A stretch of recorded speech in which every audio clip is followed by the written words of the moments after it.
Escucha Conectados, episodio 1, temporada 6, con el secretario de Energía, Eric Tejada, moderado por la periodista Marilyn Méndez.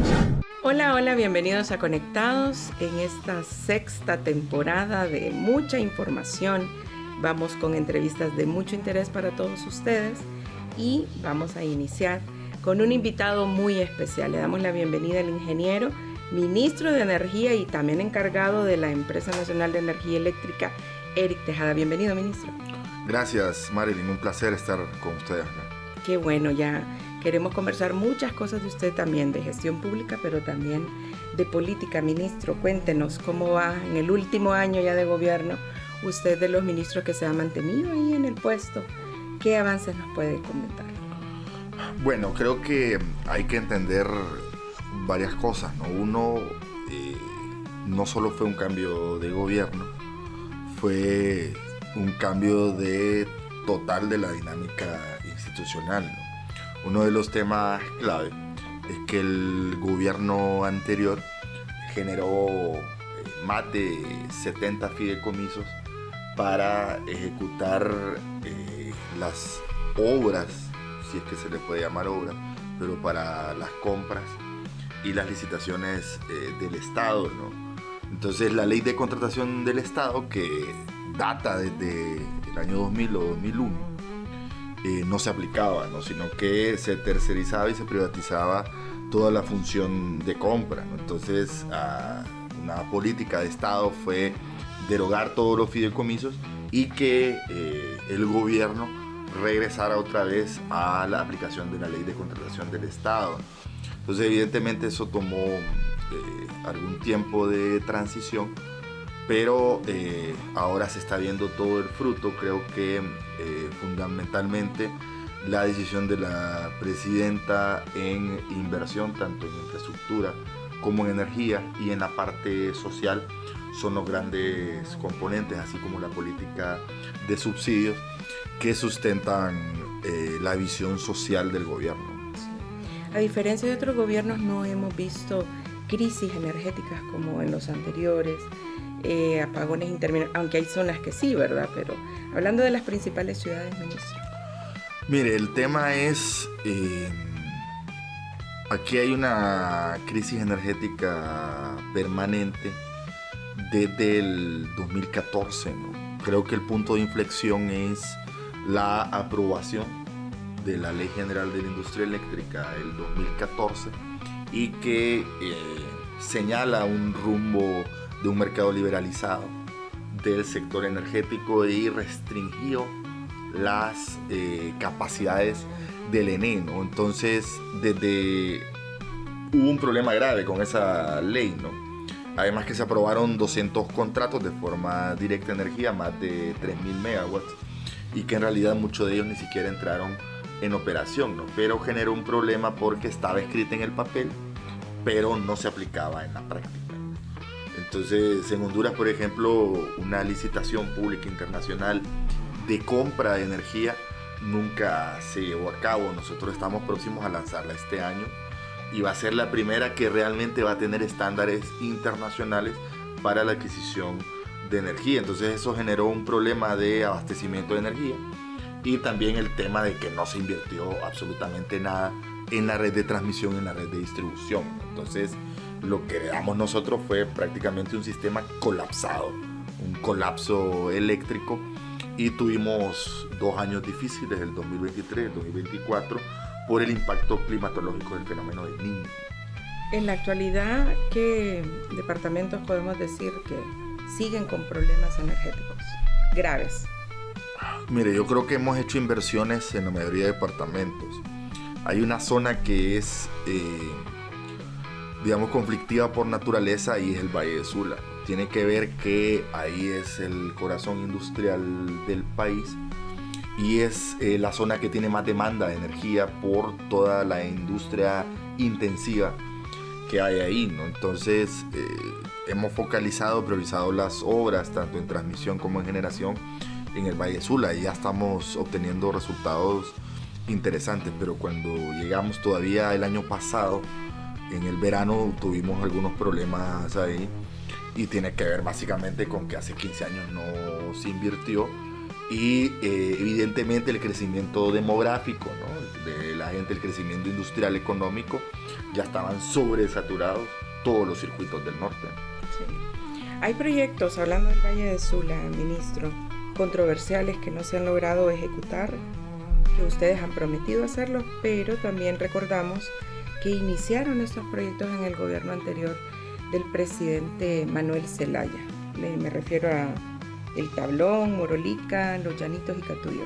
¿Los van a poder hacer ustedes? Sí, justamente ese es el tema, ¿no? Son esos proyectos, algunos quedaron engavetados y quedaron como leyenda, como mito, ¿no? El Tablón, por ejemplo, se habla del Tablón hace más de 45 años y hubo múltiples estudios, fase de formulación del proyecto, pero nunca se había llegado tan lejos como estamos nosotros ya en la etapa de implementación, listos para lanzar una licitación para la construcción y con estudios de factibilidad terminados, ¿no? Lo mismo sucedió con Los Llanitos y Catuyo, que ya había una empresa que había culminado los estudios de factibilidad, que era brasileña, que era Intertecnic, que hubo un convenio de Estado a Estado con Brasil para un contrato, para un préstamo, para un crédito con el Banco de Desarrollo de Brasil, y que ya se iba a entrar a la etapa de construcción y había un financiamiento estructurado, ¿no? Y eso fue cortado de tajo por el golpe de Estado y nosotros lo hemos vuelto a retomar, ¿no? Evidentemente, cuando pasan 15 años, usted tiene que actualizar estudios, ¿no? No puede tomar los mismos datos hidrológicos, los mismos datos geotécnicos, geológicos que hace 15 años, porque son cambiantes, más en una superficie como la hondureña, donde el impacto del cambio climático es severo. Entonces, nosotros hemos iniciado en este gobierno toda una fase de actualización de estudios, de estructuración de financiamiento y lanzar los procesos de licitación para la construcción de los proyectos, ¿no? Estos proyectos en esos 15 años debieron, si hubiesen seguido su curso, ya tuviéramos esa represa, ¿no? Entonces hay que entender, la gente debe de entender lo importante que es darle continuidad a estos proyectos independientemente del gobierno en que está. Entonces para nosotros es fundamental, un tema de país, un tema de Estado, dejar estos proyectos lo suficientemente avanzados de manera tal que sean irreversibles. Sí. Usted menciona una compañía brasileña, pero en el pasado también hubo una que tuvo muchos conflictos de corrupción, me refiero a Odebrecht. ¿Llegaron a hacer negociaciones?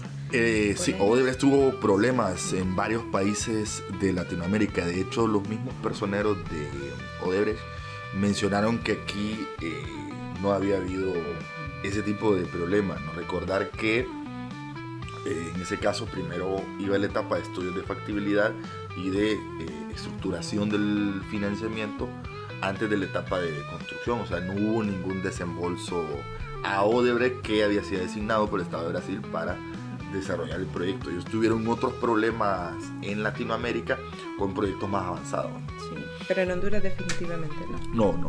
Sí, muy bien. Otro tema, ministro, y es estos contratos de energía que están en discusión en el Congreso. Bueno, ni siquiera han entrado a discutirlo. ¿De qué se tratan estas adendas, estos no, pero agregados? Sí entraron, ¿Ya? Tienen 2 debates. Lo que falta es el tercer debate. Mire, nosotros entramos, o sea, si usted analiza, hubo un esquema sistematizado de corrupción para saquear veneno y además disminuirla técnicamente.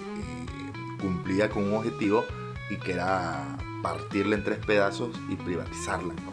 De hecho, la presidenta cuenta que cuando ella toma posesión, la primera oferta que recibe es de entidades bancarias para comprar la transmisión, la generación y la distribución del veneno. Entonces, uno de los puntos que fue clave dentro de este esquema de saqueo y destrucción del ENE fueron los precios elevados de energía.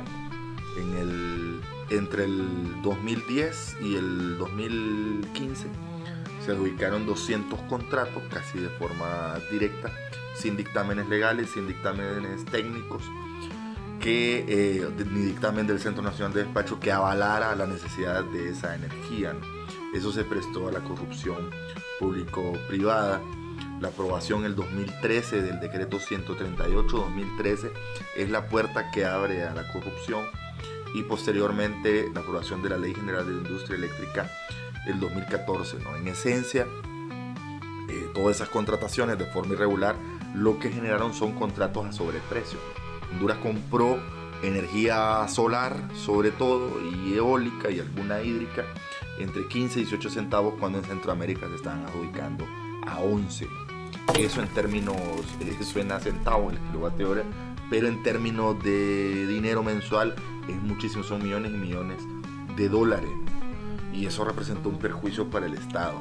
Nosotros, cuando la gran reforma estructural que se ha aprobado en este gobierno es la reforma energética. Cuando nosotros aprobamos la reforma energética, plantea en los artículos 4 y 5 la renegociación de contratos, ¿no? Para bajar el precio de la energía y equipararlo a lo que están pagando el resto de países de Centroamérica por la energía, ¿no? Que lo justo es lo más sensato, ¿no?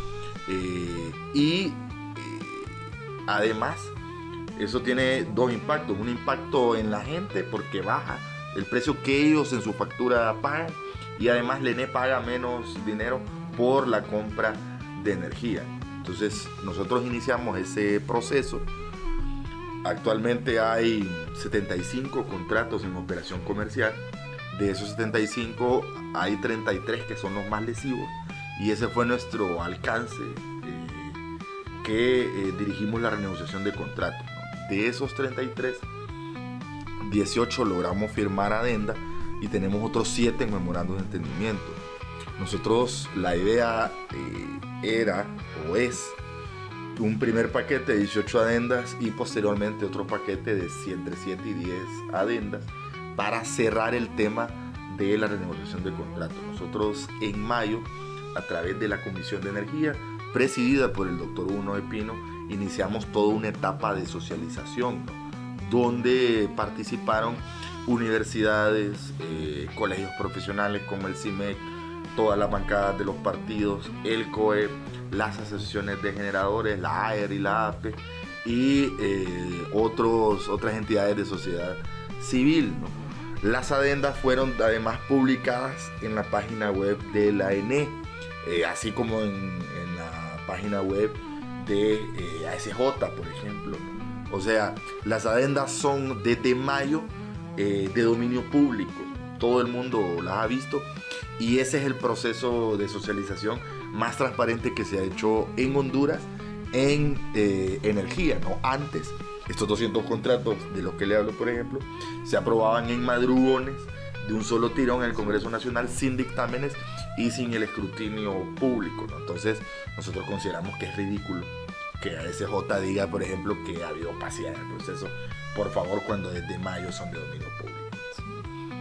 Bueno, son renegociaciones, ministro, que no toda la población maneja estos temas también.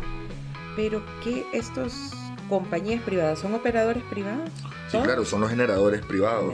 En Honduras, del 100% de la energía que se inyecta a la red, 80% son generadores privados, y el otro 20% lo inyecta el ENE a través de sus 9 centrales, ¿no? Por ejemplo, El Cajón, Cañaveral Río Lindo, Patuca 3, Quilio, tenemos centrales térmicas como Ceiba Térmica, todos, La Puerta también en Santa Fe, todas esas son centrales del ENE, y eso inyecta el 20%, pero el grueso de la energía que ingresa a la red, al país, es privada, ¿no? Entonces, por eso nosotros hemos planteado que por un tema de soberanía energética, y el país necesita ampliar su participación en esa matriz, ¿no? Aún entre 45 y 55%, ¿no?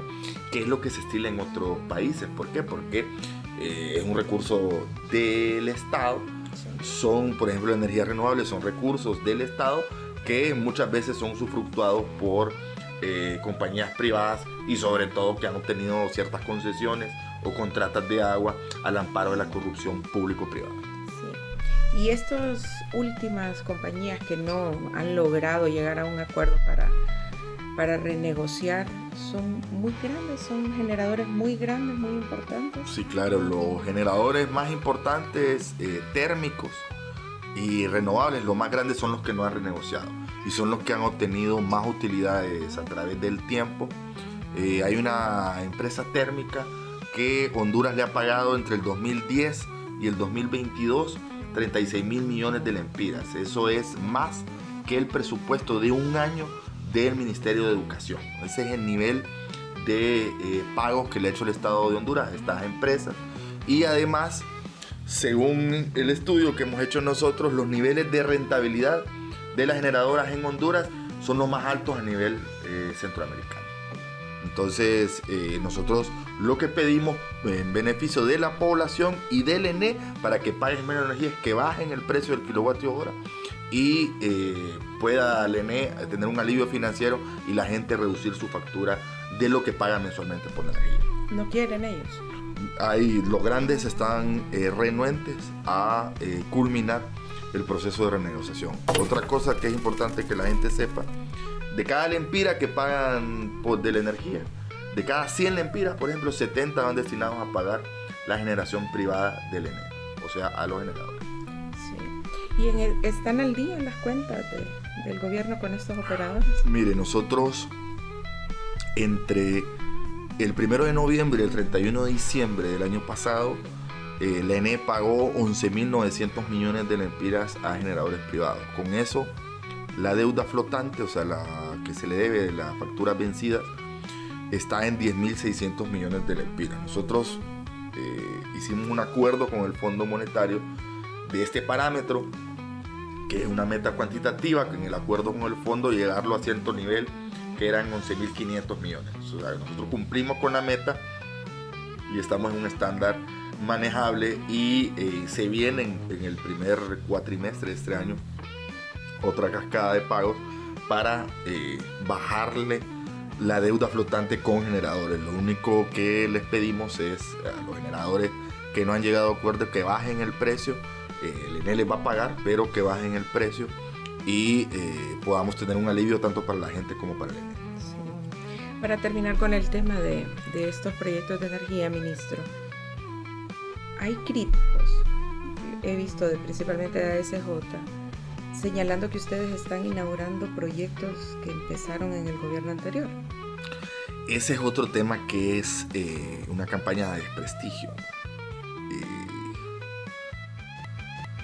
Un proyecto tiene varias etapas. Una de las etapas es la formulación del proyecto y otro justamente la estructuración del financiamiento. Cuando nosotros llegamos, había proyectos engavetados que estaban parados desde el 2015, ¿no? Estos proyectos, o sea, en energía se tiene una planificación muy exacta, muy precisa, que se va renovando año con año en cuanto a la expansión de la generación y el plan de expansión en transmisión. Proyectos de generación como El Tablón, como Los Llanitos y el Catuyo, como Patuca 2, las líneas de transmisión como esta, San Pedro Sula Sur, San Buenaventura, las subestaciones, las ampliaciones, esos están en los planes desde hace muchísimo tiempo y no habían sido ejecutadas. De nosotros hay 9 contratos en ejecución.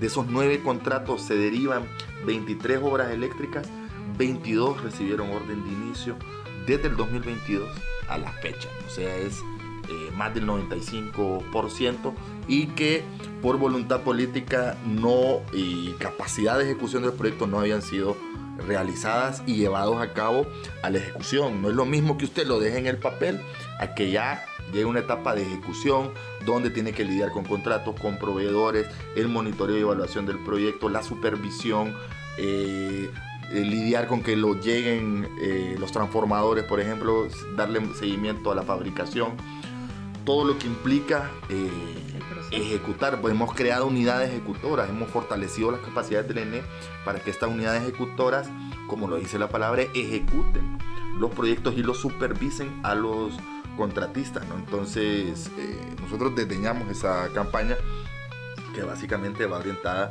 a desmeritar toda la masiva inversión que está haciendo el gobierno en energía, ¿no? Y solo para cerrar este tema, decir que la renovación de las centrales hidroeléctricas del ENE, como el Cajón, Cañaveral, Río Lindo, que son columna vertebral del Sistema Interconectado Nacional, está engavetada desde el 2015 porque el gobierno, el Estado, tenía que asumir una contraparte de 450 millones de lempiras y el régimen anterior, los gobiernos anteriores, no habían querido hacerlo y además estaban cobrando coima. Eso es lo que han dicho, nos han comentado extraoficialmente, y es por eso que esos proyectos estaban parados, y es por eso que el Cajón, Cañaveral, Río Lindo, si usted va, es como que esté, yo lo digo que es como que esté en esa serie de Chernobyl, ¿no? En los 80s, con todo analógico, y nosotros hemos iniciado un proceso de renovación que es traer esas centrales de los 80 y traerlas al siglo XXI, ¿no? Por tema de seguridad y confiabilidad del sistema eléctrico. Bueno, y si existen algunos proyectos de los gobiernos anteriores que ustedes pueden darle continuidad, lo han hecho. Usted mismo mencionaba que hay proyectos que requieren mucho tiempo. Claro, en energía los proyectos son plurianuales, o sea, son de muchísimos años. Es el mismo tema de la ejecución, ¿no? Nosotros no podemos medir en energía la ejecución en un año de ejercicio fiscal, ¿no? Porque una línea de transmisión le toma 2 años, 3 años, una central hidroeléctrica le toma 5 años, hay que hacer estudios de factibilidad primero, o sea, son procesos largos, por eso es importante que los gobiernos le den continuidad, ¿no? Lo que sí es que nosotros hemos iniciado en este gobierno la ejecución y proyectos que no se habían realizado por falta de voluntad política y capacidad de ejecución, ¿no? Entonces nosotros tenemos una intervención masiva en la red, tanto en generación como en transmisión, como en distribución, que en el marco macrofiscal de 3 años ronda los 21.000 millones de lempiras, que ya se están viendo en las calles, se están viendo en las inauguraciones y se está viendo en la calidad del servicio, ¿no? Entonces sí hay una diferencia total a todo el periodo neoliberal, donde lo que quisieron más bien fue destruir la ENE para privatizarla, y lo que lograron con eso más bien fue destruir el sistema eléctrico nacional. ¿Y qué tal el equipo humano de la ENE, de todo el sector de energía que usted encontró con el que está trabajando? Mire, nosotros, de hecho, la reforma energética mandó a una reestructuración. La mayoría sí, evidentemente hay muchísima calidad de ingenieros en ENE, sobre todo los que tienen mucho tiempo, ¿no? Que se han forjado en el trabajo continuo del ENE, que es muy específico y muy particular. Pero hubo una salida grave durante el periodo neoliberal de técnicos que menguó las capacidades técnicas de la empresa. Nosotros hemos iniciado un proceso de contratación masiva de personal técnico. Solo en transmisión, por ejemplo, hemos incorporado a 90 personas con capacidad técnica específica, desarrollada, con experiencia, para mejorar las capacidades del ENE, porque todavía no están a punto como nosotros quisiéramos, pero que se encontraron realmente destruidas, ¿no? Cuando nosotros llegamos, las computadoras estaban prácticamente vacías, la memoria histórica de la ENE fue destruida, y era una empresa que encontramos con ratoneras y en el abandono absoluto, en un abandono realmente en condiciones deplorables. Siempre han dicho que estaba en quiebra, que no se podía rescatar la ENE. ¿Qué piensa usted ya 3, casi 4 años ya de gobierno? Sí, la ENE sí se puede rescatar, ¿no? Ese fue uno de los relatos que trató de instalar la oposición, algunos lo hacen con fines políticos y otros con intereses económicos, claro, porque en el sector de energía hay muchos intereses económicos, ¿no? Uno de los factores que ahoga todavía las finanzas del ENE es el tema de la deuda. La deuda bancaria, cuando en el 2009, recuerde usted que en la gestión de la abogada Moncada se cerró el ENE con un superávit, ¿no? O sea, el ENE empezó a ganar, o sea, empezó a aportarle dinero al Estado, ¿no? Un superávit de más de 100 millones de lempiras cuando estaba la abogada Moncada, y además hubo reducción de pérdidas, ¿no? Y digamos que se había recuperado la empresa, ¿no? La deuda bancaria en 2009 cerró en 8.000 millones de lempiras y a diciembre del 2021 llegó a 75.000 millones de lempiras. O sea, el crecimiento que tuvo fue descomunal, y es una deuda que genera pago por intereses, o sea, el servicio de deuda de casi 6.000 millones de lempiras al año. Entonces nosotros tenemos que hacer dos pagos, uno en junio y otro en diciembre, por el servicio de deuda, y eso tiene un impacto brutal en las finanzas de la empresa, ¿no? Otro es el tema de pérdidas. Ya este año se han reducido casi 3 puntos de pérdidas con un impacto de 1.500 millones en caja, y eso es importante, ¿no? Pero nosotros hemos planteado, uno de los objetivos de este año es un reperfilamiento de la deuda para ver si logramos aliviar ese servicio de deuda que nos ahoga año con año. Sí. Sobre el subsidio de energía a los más pobres, esto continúa, les ha dado puntos positivos al gobierno, aunque hay muchas críticas también de clase media que dicen que ellos son los que están absorbiendo este subsidio. Sí, ese es otro fake news también diseminado, ¿no? Creído como Vox Populi, y es el tema de quienes pagan el 40%. El subsidio está estructurado 60-40, beneficia en promedio a 900.000 familias en Honduras, ¿no? Y el 60% de ese subsidio lo asume el Estado, y el 40% lo asumen 23.000 altos consumidores que son industriales. O sea, nadie residencial paga por el subsidio cruzado, ¿no? Ese es un mito. Quienes pagan son los altos consumidores, la gran industria que consume más de 3.000 kilowatt-horas. O sea, tiene que tener una industria grande, realmente grande, para que se le cargue el subsidio cruzado. Usted póngale que en Honduras hay 300.000 empresas y que esas apenas 23.000, las más grandes, son las que ayudan con el subsidio. Otro punto es que yo acabo de recibir los datos de la encuesta permanente de hogares, y el 97% de los encuestados que reciben el subsidio consideran que ha sido de mucha utilidad en su vida. Y dos, el 87% de los subsidiados utilizan lo que se ahorran en el pago de energía para pagar alimentación o para pagar la educación de sus hijos. Ese es un dato importantísimo. O sea que hay un impacto directo del subsidio de energía en las familias más vulnerables en el país, ¿no? Hay que mejorar algunos temas de focalización, pero es uno de los programas de subsidio más exitosos para el gobierno, sobre todo por el impacto directo en las familias más pobres del país. Sí. 60% el Estado y 40% los grandes consumidores, grandes consumidores. Sí. Nada de clase media, de residencial. No paga nadie. O sea, por más que usted consume en su casa alto nivel, no es cargado con el subsidio. Sí.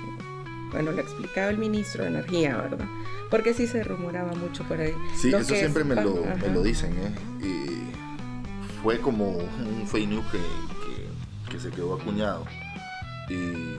Pero sí, no tiene que ver, tiene que ver un poco más con que los altos consumidores, debido a ese consumo exagerado de energía, también ayuden a los más vulnerables. Bueno, ministro, antes de que se vaya, queremos platicar de usted con política, porque tenemos conocimiento que es una persona muy cercana a la abogada Rixi Moncada de hace muchos años, políticamente hablando. ¿Cómo está? ¿No va a trabajar con ella?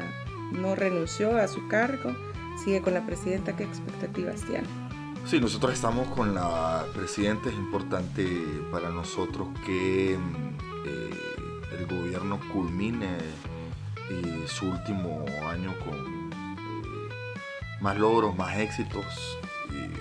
Creo que, insisto, uno de los puntos torales de la agenda del gobierno ha sido el sector energía, y las reformas estructurales se han dado en este sector junto a otros programas que tienen que ver sobre todo con la inversión pública, con la derogación de fideicomisos, con la inversión en el rescate ambiental, ¿no? Recordemos que no había presencia del Estado prácticamente en la protección de los recursos naturales del país, con la política de subsidios, y en general hay muchos proyectos en energía que es importantísimo darles continuidad este año, ¿no? Entonces nos mantenemos en el gobierno hasta que la presidenta lo dicte, y evidentemente sin apoyo en lo que se pueda, moral sobre todo, a la candidatura de la abogada Moncada. Sí. Bueno, y anteriormente estábamos hablando también de ese espacio en el que no pueden hacer ninguna inauguraciones públicas por ahora mientras vamos a elecciones, ¿verdad? ¿Tenía muchos proyectos pendientes? Sí, nosotros tenemos varios proyectos. Digamos que la última fue con la presidenta ahora de la ampliación de la subestación San Pedro Sula Sur, con una inversión de 320 millones de lempiras aproximadamente. Y hay un periodo que es una veda, ¿no?, que está dictado en la ley electoral y que vamos a respetar, y que tiene que ver con el tema de inauguraciones. Sin embargo, los proyectos en energía continúan su ritmo. Tenemos varias ampliaciones y subestaciones nuevas que van a entrar en operación. Está la línea de transmisión San Pedro Sula Sur San Buenaventura, una que es fundamental para sacar la energía focalizada a la generación en el sur y llevarla al norte, así como también otros proyectos en la red de distribución de repotenciación. Nosotros seguimos trabajando respetando el tema de la ley electoral. Sí. ¿Qué tal trabajar con la presidenta Castro? Bien, muy agradecidos con el apoyo que le ha dado la presidenta al sector energía, a proyectos cruciales como el tablón, que estamos en etapa de elaboración de bases de licitación, que se va a licitar este año y esperamos adjudicar este año, y que la construcción inicie también este ciclo. Y creo que va a ser recordado en general el gobierno de la presidenta por las inversiones que se están haciendo en el sector energía. Sí. ¿Los estudios de factibilidad de esa represa ya están? Sí, ya están culminados. Ya también se firmó el contrato de crédito, ¿no? O sea, ya está estructurado gran parte del financiamiento, ¿no? Fue el que firmamos en la Cámara de Comercio de Industrias de Cortés, y estamos ahora en etapa de licitar la construcción y adjudicarla. Nunca había estado tan cerca este histórico proyecto de concretarse, ¿no? Y es nuestro compromiso, es el compromiso de la presidenta, y decir que este proyecto tiene un componente más humanitario que otra cosa, ¿no? La generación solo son 13.4 megawatts, y al momento del diseño se priorizó, se maximizó dentro del algoritmo la contención de inundaciones y se minimizó la afectación social. O sea, un proyecto muy interesante y que estamos seguros va a dar inicio este año. Eso no tiene nada que ver con el proyecto de Brazabola, que también lo ha mencionado mucho. No, el tablón es una central del Estado, y el proyecto de Brazabola está dentro de las 18 adendas, ¿no? Es un proyecto que entró dentro del contexto de renegociación de contratos, así como están entrando el resto de 17 adendas, y que hubo una propuesta de reducción de precio sustancial y que por eso entró en las adendas en las 17 adendas. Sí, pero ha sido bien cuestionado ese contrato, ¿por qué? Sí, hay un tema, hay una campaña mediática que ha tenido de punta de lanza a SJ y es básicamente una disputa de mercado, ¿no?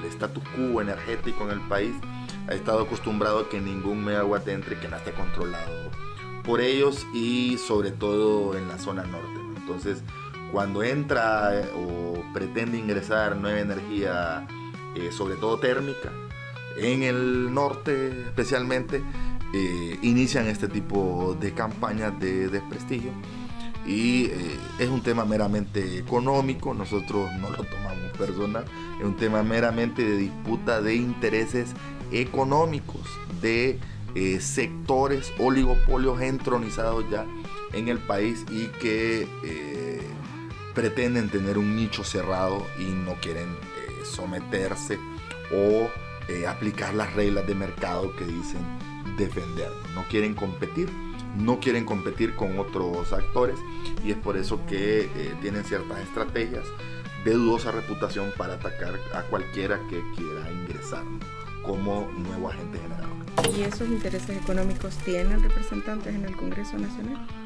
Ellos utilizan todo tipo de estratagemas. Sin duda es muy probable que tengan representantes y voceros en el Congreso Nacional. Tienen voceros en la sociedad civil, ¿no? ASJ se ha convertido en un vocero de esos sectores, ¿no? Descaradamente. El COEP también.